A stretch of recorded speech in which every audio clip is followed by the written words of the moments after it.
Dans la nuit du 1er au 2 février 1959, 9 jeunes alpinistes soviétiques fuient leur tente en pleine tempête à plus de 1000 mètres d'altitude. Ils sont pieds nus dans la neige et en sous-vêtements par moins 20 degrés. Leur abri est retrouvé quelques semaines plus tard. Tente éventrée de l'intérieur, sacs de couchage abandonnés, chaussures rangées, appareils photos, journaux, médicaments, tout est là. Eux, ils sont dispersés sur la pente. Certains à moitié nus, d'autres le crâne enfoncé, les côtes explosées, 2 visages ravagés, sans yeux, sans langue. Les enquêteurs de l'époque vont écrire une phrase qui fera frissonner tout le pays. Mort causée par une force inconnue et irrésistible. Pendant plus de 60 ans, on va parler d'OVNI, d'armes secrètes, de Yétis, de complots soviétiques. Aujourd'hui, on va revenir sur ce qui s'est vraiment passé au col de Dyatlov. Et tu verras qu'au bout du compte, la réalité est peut-être plus terrifiante que les légendes. On commence avec un nom, Igor Dyatlov, 23 ans, étudiant en ingénierie radio à l'Institut Polytechnique de l'Oural. Ce n'est pas un touriste de la montagne, c'est le gars sérieux, méthodique, le leader naturel du club de rando. Il dessine les itinéraires, il répare les radios, il a déjà plusieurs expéditions d'hiver derrière lui. Autour de lui, il y a un groupe qui ressemble à n'importe quel petit cercle d'amis à la fac. Zina, 20 ans, sourire énorme sur les photos, toujours en train de plaisanter. Lyudmila, la plus combative, qui supporte mieux le froid que certains mecs du groupe. Rustem, toujours avec sa mandoline. Et puis un prof de sport plus âgé, Semyon Zolotaryov, la trentaine, vétéran de la Seconde Guerre mondiale, est venu se joindre à eux pour valider son propre niveau d'alpinisme. Sur les photos retrouvées, on les voit rire dans la neige, faire des poses ridicules, se pousser, tomber. Ils écrivent dans leurs journaux de bord, ils racontent des blagues, ils se moquent du froid. C'est un groupe de jeunes normaux, passionnés avec leurs projets, leurs examens, leurs histoires d'amour et leurs ambitions. Et au milieu de ces visages, il y a un 10e membre, Yuri Yudin. 22 ans, problème de dos, de cœur, de rhumatisme. Il commence l'expédition avec les autres, mais il va être obligé de rebrousser chemin à cause d'une douleur au genou qui l'empêche de continuer. Il sera le seul à revenir vivant, le seul à porter cette question toute sa vie. Qu'est-ce qui est arrivé cette nuit-là à mes amis ? Nous sommes donc en janvier 1959 en URSS. L'objectif du groupe, une expédition de catégorie 3, la plus difficile de l'époque. Plus de 300 km de ski de fond dans les montagnes de l'Oural, au cœur de l'hiver, avec un sommet à plus de 2500 mètres. Le 23 janvier, le groupe quitte Sverdlovsk en train. 2 jours plus tard, ils atteignent une petite ville du nord, Ivdel. Et de là, ils prennent un camion qui les emmènera jusqu'au village juste avant la forêt, qui se nomme Visaï. Sur place, ambiance refuge. Ils dorment dans un dortoir, ils achètent du pain, ils mangent comme des ogres pour accumuler des calories. Sur les photos, tout le monde rigole. Personne n'imagine que ce sont les dernières images de la plupart d'entre eux. Le 27 janvier, ils s'enfoncent enfin dans la montagne, ski au pied, traîneau chargé. Et c'est dès le lendemain que Yuri Yudin abandonne. Son corps le lâche, douleur au dos, douleur au genou, il comprend qu'il ne pourra pas suivre. Alors il fait demi-tour, il dit au revoir à ses amis et il retourne au village, sans savoir que c'est la dernière fois qu'il les verra. À partir de là, on reconstruit quasiment jour par jour ce qu'ils ont vécu grâce à leurs journaux et leurs appareils photo. Ils suivent d'abord des traces laissées par les Mansi, un peuple autochtone qui vit de chasse et d'élevage de rennes dans la région. Leurs signes sur les arbres indiquent des pistes, des animaux et des abris potentiels. Puis, les choses se compliquent. La température tombe à moins 25 degrés et le vent commence à fouetter la neige comme du sable glacé. Le 31 janvier, ils atteignent une zone plus dégagée. La forêt s'éclaircit. Ils cachent une partie de leurs vivres et de leur matériel dans un dépôt improvisé dans une vallée boisée. C'est leur réserve pour le retour. Le lendemain, le 1er février, ils partent vers le col qui mènera au mont Otorten. La météo se dégrade. La visibilité est quasi nulle. Au lieu de suivre la trajectoire prévue et de redescendre vers un versant plus abrité, ils dérivent vers une autre montagne, Kholat Syakal. En langue mansi, ça veut dire approximativement montagne morte. Pas montagne des morts, pas une malédiction, juste un endroit où rien ne pousse. En fin de journée, vers 17-18 heures, le groupe choisit de s'arrêter sur une pente exposée au vent. Ils auraient pu redescendre 1 kilomètre plus bas dans la forêt, beaucoup plus abritée. Mais ils préfèrent rester là, pour ne pas perdre le dénivelé gagné pendant la journée, ou peut-être pour s'entraîner au bivouac sur pente, une compétence d'alpiniste avancée. Alors ils creusent la neige pour se faire une plateforme assez plate. Ils montent la tente, ils glissent des skis en dessous pour rigidifier le sol, et ils s'installent tant bien que mal. Ils dînent, ils prennent quelques photos, ils écrivent 1 ou 2 lignes dans leurs journaux, et puis plus rien. Avant de partir, Dyatlov a promis d'envoyer un télégramme au club de sport dès leur retour à Visaï. Date prévue le 12 février. Le 12 février passe, le 13, le 14 aussi. Personne ne s'inquiète vraiment. C'est courant que ces expéditions prennent quelques jours de retard. Mais le 20 février, les familles en ont assez d'attendre. Elles exigent une opération de recherche. Des étudiants et des professeurs de l'institut se portent volontaires. Puis l'armée arrive avec avions et hélicoptères. Le 26 février, un des étudiants nommé Charavine repère quelque chose qui dépasse de la neige, sur la pente de Kholat Syakal. En creusant, il découvre la tente. Et là, ça bascule dans le malaise. La tente est partiellement enfouie, tordue, écrasée. Pas de corps à l'intérieur, mais tout est là.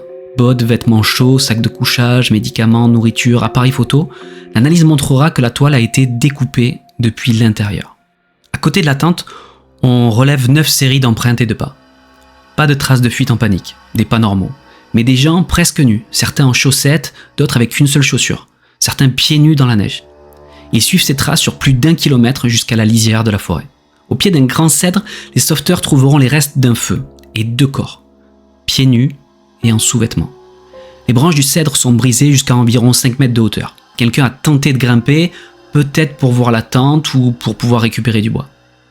Entre le cèdre et la tente, on retrouve 3 autres corps espacés sur 300 à 600 mètres. Dyatlov, Kolmogorova et Slobodin. Leur position suggère qu'ils essayaient de remonter vers le camp.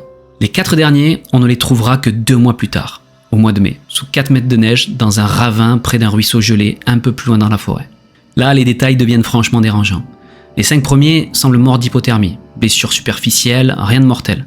Un crâne légèrement fissuré chez l'un d'entre eux, mais pas de quoi l'expliquer comme cause directe de la mort. Les 4 derniers, en revanche, portent des traumatismes massifs. Crâne explosé pour l'un, cage thoracique broyée pour les 2 autres. Un légiste estime que la force nécessaire est comparable à un accident de voiture. Et pourtant, la peau est presque intacte à certains endroits. Pas de traces de coups, pas de plaies ouvertes qui correspondraient à la violence des fractures. 2 corps ont perdu des tissus, au niveau du visage. Ludmila n'a plus de langue, plus d'yeux. Un autre cadavre n'a plus d'yeux non plus. Certains vêtements présentent aussi un niveau de radioactivité supérieur à la normale, ce qui rajoute une couche de mystère pour l'époque. Les détails glaçants, les mieux habillés, sont ceux qu'on a retrouvés en dernier. Les vêtements semblent avoir été récupérés sur les premiers morts. Au début, la police regarde du côté des Mansi, le peuple local. Peut-être ont-ils voulu punir les étudiants qui auraient profané un lieu sacré. Problème, aucune trace de pas autre que celle du groupe. Aucune blessure qui ressemble à une agression humaine. Aucun motif crédible. L'hypothèse est donc rapidement abandonnée. Ensuite viennent les fantasmes. Évadés de goulag dans la zone, tests d'armes secrètes, explosions aériennes, ovnis, sphères lumineuses observées à distance et même un yeti, à cause d'une photo floue où l'on voit une silhouette sombre sur la neige. On apprend aussi que certains effets personnels portent des traces de radioactivité. Sur internet, des décennies plus tard, c'est jackpot pour les théories. Nucléaire, complot militaire, expérience de contrôle mental, tout peut y passer. Mais en 1959, face à l'absence d'explication claire, le parquet classe l'affaire avec cette formulation. Mort causée par une force inconnue et irrésistible. Et c'est exactement le genre de phrase qui garantit qu'un dossier ne mourra jamais vraiment. Là où l'affaire du col Dyatlov devient un terrain de jeu parfait pour les théories du complot, c'est que l'enquête de 1959 est objectivement nulle. Rapport incomplet, autopsies recopiées partiellement les unes sur les autres, photos mal prises, mal archivées, des pièces disparaissent, d'autres sont mal référencées. C'est suffisant pour que pendant des années, des gens se disent « s'ils ont mal fait leur boulot, c'est qu'ils avaient quelque chose à cacher ». Sauf que soyons honnêtes, en URSS, quand l'État voulait cacher vraiment un truc, il s'embêtait pas à falsifier des rapports. Il classait juste le dossier secret défense et fin de l'histoire. L'hypothèse la plus simple et de loin, c'est une enquête bâclée menée dans des conditions difficiles par des gens pas formés à ce genre de catastrophe. Et comme toujours, dès que tu as un événement brutal, des trous dans les récits et des images choquantes, le cerveau colle du fantastique par-dessus. Mais depuis quelques années, on a des éléments nouveaux. Et eux, ils ne viennent pas d'un forum obscur, ils viennent d'enquêtes officielles et de travaux scientifiques. Dès les années 60, certains pensent à une avalanche. Tente écrasée, fracture massive, fuite précipitée dans la nuit. Mais l'idée est rejetée très vite avec 3 arguments. Pas de traces évidentes de coulée de neige, pente trop faible, autour des 30%, groupe expérimenté, qui n'aurait jamais campé sur un couloir d'avalanche. Pendant des décennies, cette hypothèse reste dans un coin, mais personne ne la prend vraiment au sérieux jusqu'en 2019. Cette année-là, la Russie réouvre officiellement le dossier. Les procureurs analysent 75 théories différentes et en 2020, ils annoncent leurs conclusions. Pour eux, la cause la plus probable est une avalanche combinée à une météo extrême et à une mauvaise visibilité. Parallèlement, en 2021, des chercheurs suisses publient une étude très détaillée. Ils utilisent des modèles physiques et reproduisent les conditions réelles du col. L'inclinaison de la pente, le vent, la neige, la couche fragile juste en dessous de la surface. Et selon leurs calculs, une petite avalanche de plaques, déclenchée avec un léger retard, aurait eu assez de force pour écraser des personnes couchées dans une tente. C'est à partir de là que l'hypothèse devient sérieuse. On reprend la scène depuis le départ. Le 1er février au soir, les 9 aventuriers installent leur camp sur la pente de Kholat Syakal. Pour poser la tente, ils creusent dans la neige afin de se créer une plateforme horizontale. En faisant cela, ils entament la couche qui retient une plaque de neige plus dense au-dessus. Au-dessus d'eux, le vent katabatique, un vent froid qui dévale la pente, accumule lentement de la neige. C'est invisible, silencieux, mais ça rajoute du poids sur cette plaque déjà fragilisée.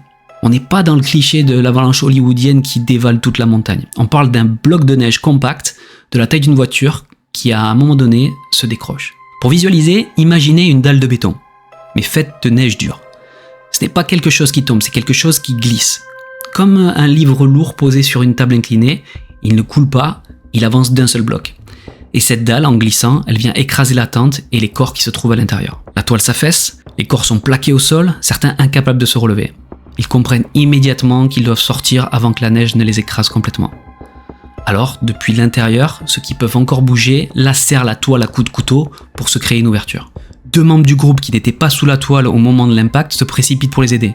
Ils attrapent les premiers qui parviennent à passer par la déchirure et ils les tirent dehors, un par un, dans la nuit noire et le vent. Mais une fois dehors, ils sont sur une pente exposée, dans une tempête, de nuit, à moitié nus, avec tout leur équipement enterré sous la neige. Ils n'ont pas le temps, ni la visibilité, ni la force de dégager la tente. Ils se dirigent donc vers la seule zone un peu protégée qu'ils voient, la forêt, un peu plus bas.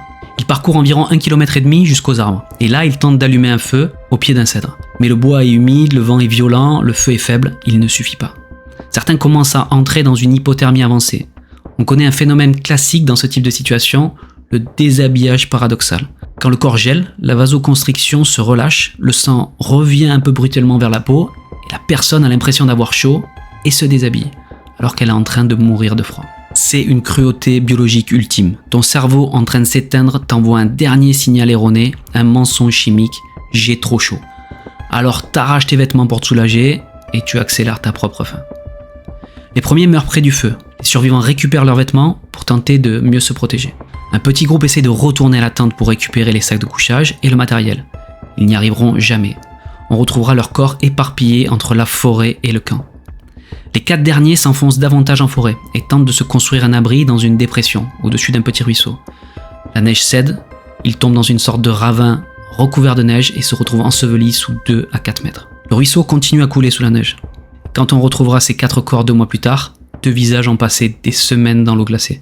Les tissus mous comme la langue, les yeux et les lèvres ont été dégradés par l'eau et les processus naturels de décomposition.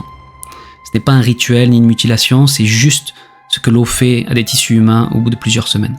Quant à la radioactivité, elle n'a rien de vraiment étonnant. La région a une radioactivité de fond légèrement plus élevée et au moins un des randonneurs avait déjà travaillé dans une installation liée au nucléaire, ce qui peut expliquer des résidus sur certains vêtements. Les niveaux mesurés ne sont pas ceux d'un accident nucléaire, mais d'une contamination faible, compatible avec un environnement légèrement chargé ou une exposition professionnelle passée.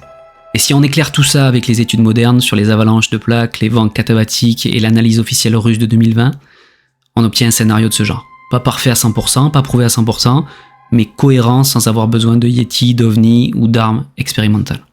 Est-ce qu'on saura un jour, seconde par seconde, ce qui s'est passé cette nuit-là ?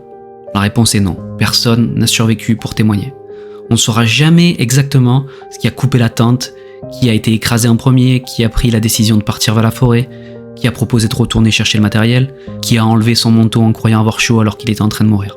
Ce qu'on sait en revanche, c'est que tout ce qui semblait surnaturel devient compréhensible dès qu'on remet la météo réelle, la topographie exacte, les mécanismes d'hypothermie et la dynamique des avalanches au centre de l'histoire.